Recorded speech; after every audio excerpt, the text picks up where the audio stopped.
First thing I want to do is remove the wheel. If you have these hubcaps, just go ahead and use a 19mm socket, remove all these little plastic nuts that hold the hubcap on, and then you can go ahead and remove the wheel.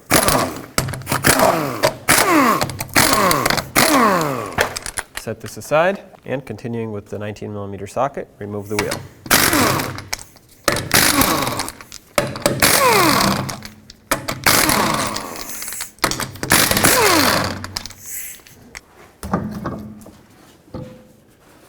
With a 14mm, I'm going to break free the two caliper to bracket bolts. This bottom one, you can probably get a power tool or a socket and ratchet in here, but this top one is kind of tight just because of the parking brake cable. But I'm just going to use a ratchet wrench and get those two completely out of here. Next, you can use a little pry bar. Just pry the caliper off of here. Okay, set it aside, get the pads off of here. There we go, set those aside. And now we can undo the two 13mm bolts that connect the caliper bracket to the knuckle. One's at the top right here.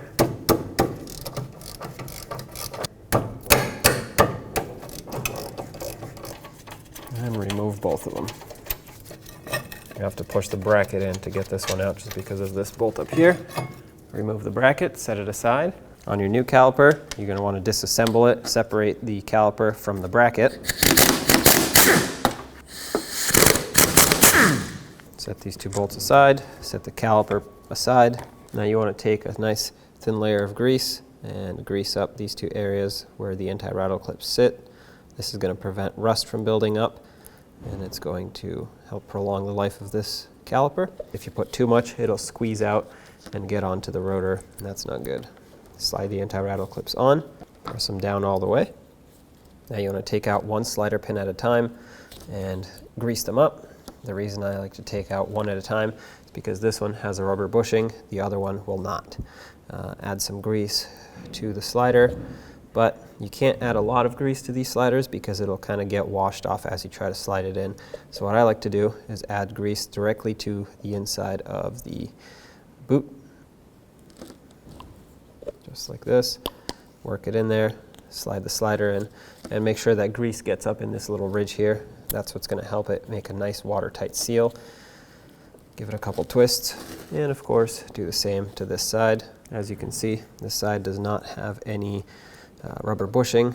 You might notice that it already has some grease in here. That's not enough. That's way too little grease for it to function in the long run. So that's why I'm adding more. Work the grease in here, slide the slider pin in, and squeeze the boot to release any excess air that might be stuck in there. Now this is ready to install in the vehicle. Grab the bracket, line it up, and slide the two bolts in. Start them on by hand.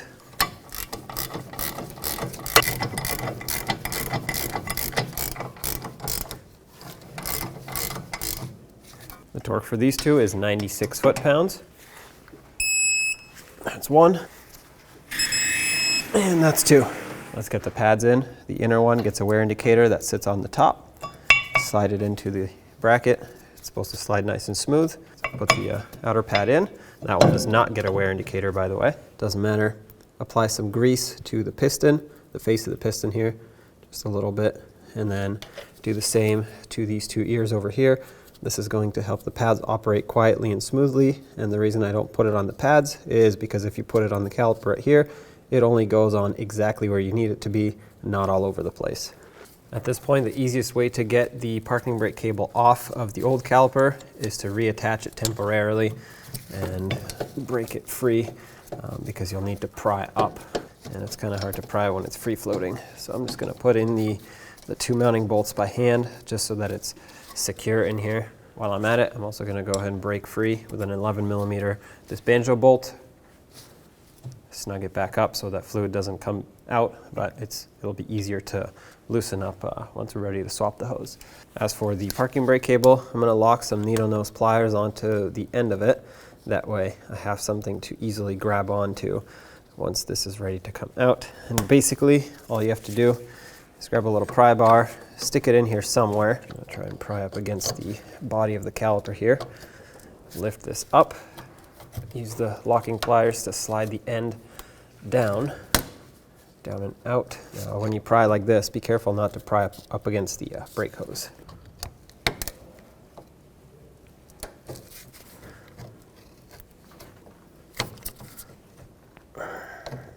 There we go.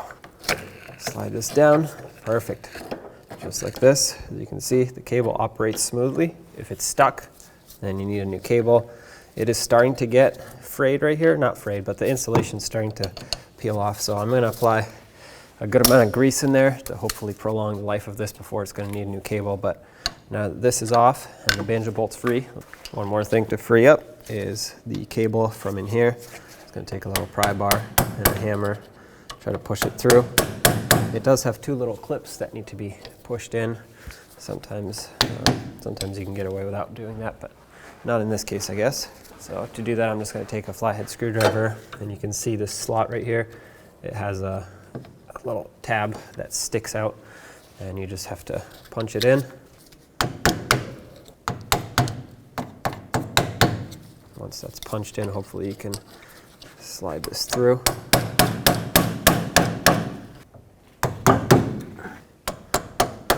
Perfect.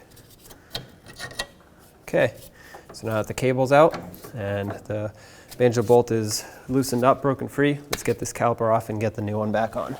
Slide the caliper on, line up the two bolt holes, slide in the bolts. I'm not going to tighten these bolts yet. I'm going to come back in a minute and tighten them up. For now, I just want this secured on here so we can finish transferring everything over. I'm going to start with the Banjo Bolt, remove it. You'll see that it has two new copper washers. Keep one on the end of the bolt and save one, and the hose will be sandwiched in between the two copper washers, basically. On your old caliper, remove the Banjo Bolt.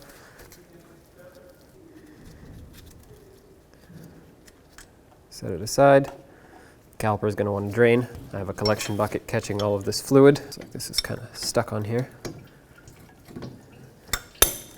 There we go. Let the caliper drain, and on your hose, make sure that the old copper washer is not still on there. If it is, you can just pop it off with a screwdriver, pair of pliers, whatever you have. Make sure it's out of here. You don't want to double gasket this. Check the other side as well. Other side looks good. So now wipe it off, make sure that there's no debris in the way. And like I was saying, have one copper washer on the hose already. Oops, some debris in there. And then another one on the other side. Now you can take it and put it onto the caliper. Slide it on, make sure it goes on the right way. Has a flat cutout over here that needs to line up with the caliper. Tighten this up all the way. Okay, that's bottomed out right there. And to tighten it up, I'm just gonna go about a quarter of a turn, right about there, maybe a third, so a little bit more. Your goal is basically to crush those two copper washers, and that's what's gonna make the nice tight seal. Make sure that there's no brake fluid leaking. I'm gonna clean up my mess, that way I know if there is a leak that it's not just residual from me swapping the hose. So always clean up any fluid that dripped. Use a 10mm wrench or socket and crack this open. While this is draining or bleeding, let's put the parking brake cable back. To put this back, I'm gonna add a little bit of grease here where it slides into the caliper so that it can slide in nice and smooth.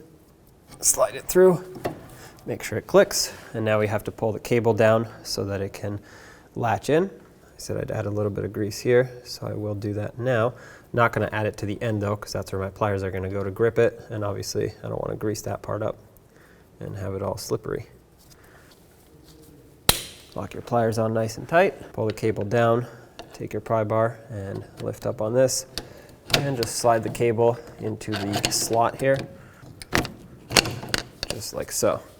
At this point, I already have a steady trickle of fluid here, so I'm going to go ahead and cap this off, and then I will perform a full manual brake bleed, which consists of having someone in the car pumping up the brake pedal, and after a few pumps, go ahead and open up the bleeder screw while pressure is being held, and then once the pedal has reached the floor, go ahead and close off the bleeder screw, pump it up again, and repeat the process until you have no more air bubbles coming out of here.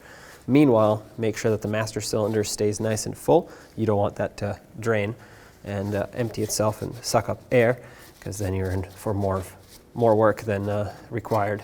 And Once that's done, top off your master cylinder, clean off your area, and cap it off. Put on the little boot there to protect debris from going in there. And like I said, clean off any fluid that has leaked out or has gone onto anything so that you can make sure that it's not a leak.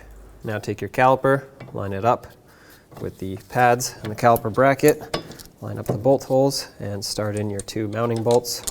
Start them in by hand so that they don't cross thread. Let's bottom them out, and then we'll torque them. You have to hold the slider because it's spinning. Go ahead and do so. If you're using pliers, just be careful of the boot.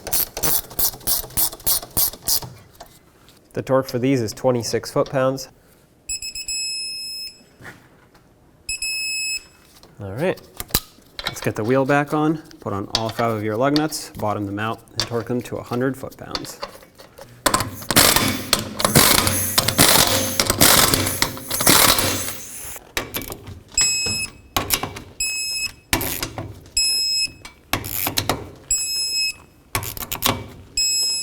And if you have the hubcap, reinstall that, line up the hole with the valve stem, and tighten up these plastic nuts by hand, that way they don't strip out.